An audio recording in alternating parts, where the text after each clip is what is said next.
Saudaraku, Faul Abadi yang akrab disapa Faulida tampil mengesankan saat membawakan lagu gayo berjudul Rantau Sejarah pada upacara peringatan hari ulang tahun ke-20 Kabupaten Padang Meriah pada Senin 18 Desember 2023 di lapangan Pacuan Kuda Sengeda.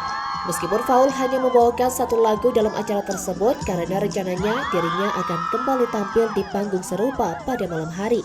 Penampilannya di tengah penonton memicu sorakan kegembiraan terutama dari para emak-emak. Meskipun cuaca panas, semangat penonton tidak surut.